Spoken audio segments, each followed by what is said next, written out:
नंदिनी को हुआ रियो और नियति के ऊपर शक। फाइनली करण के साथ मिलकर बना लिया है नंदिनी ने भी ये प्लान। जी हाँ दोस्तों, क्योंकि सास भी कभी बहू थी का आने वाला ट्विस्ट होने वाला है बहुत ही जबरदस्त और धमाकेदार।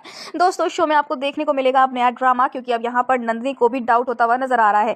पहले तो यहाँ पर रियो टकराता है नंदिनी से, जिसके बाद नंदिनी बेचारी बेहोश जाती है, क्योंकि जब उसे अपना अतीत याद आता है, जैसे आज उसका हरकतें करी थी वो याद करके कोई भी लेडी बेहोश हो जाएगी, कोई भी लेडी सदमे में चली जाएगी कुछ टाइम के लिए। तो वहीं पर वॉशरूम में जो है नंदिनी जो है अब नियति को देखती तब भी वो बहुत डर जाती है और शॉक में जाती है। तो भाई नियति का जो यही प्लान है ना कि वो बार बार नंदिनी करण को अलग करे, उनके खिलाफ साजिशें करे और ये दिखाए कि भाई वो तो विक्टिम है, उसे तो कुछ पता ही नहीं, उसे तो कुछ याद ही नहीं है। और उसने करण को अपना पति यूं ही मान लिया ना, क्योंकि ना ही करण ने कुछ ऐसा कहा और ना ही कुछ ऐसा दिखा कि भाई करण उसका पति है, लेकिन कोई भी कैबिन में घुसा और उसे ही अपना पति बना लिया यहाँ पर नियति ने। तो भाई ये तो एक सोची समझी साजिश हुई ना।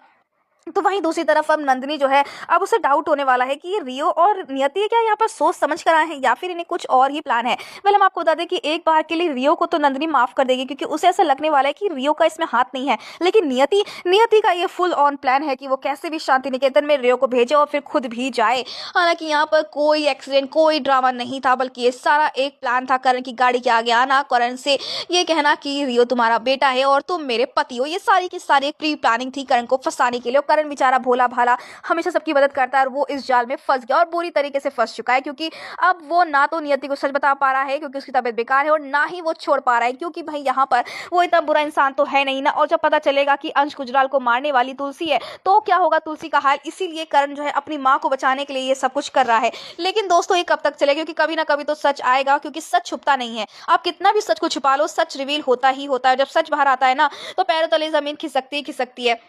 दोस्तों आपको बता दें कि फाइनली अब यहाँ पर जो नंदिनी है ना वो यहाँ पर यही रिवील करती हुई नजर आने वाली कि ये सब कुछ एक नाटक है। तो वहीं करण को पहले तो विश्वास नहीं होगा, लेकिन अब करण जो है नंदिनी के साथ मिलने वाला है, क्योंकि नंदिनी झूठ नहीं बोलती और ना ही नंदिनी को कोई मतलब है कि वो किसी को हर्ट करे या फिर किसी के खिलाफ साजिशें करे। आने वाले ट्विस्ट में दोस्तों आपको देखने को मिलने वाला है कि अब नंदिनी के साथ मिलकर करण एक्सपोज करने वाला है रियो को। उसी के साथ अब ये भी फाइनल होने वाला है कि कैसे अब यहाँ पर नंदिनी जो है वो ये खेल खेलेगी और करण से मिलकर यहाँ पर नियति को एक्सपोज करेगी और रियो को भी दिखाएगी उसकी माँ का असली चेहरा कि वो क्या है और क्या ड्रामा करें। तो दोस्तों आप कितने एक्साइटेड देखने के लिए आने वाला ये जबरदस्त ट्विस्ट हमें कमेंट के शेयर करें।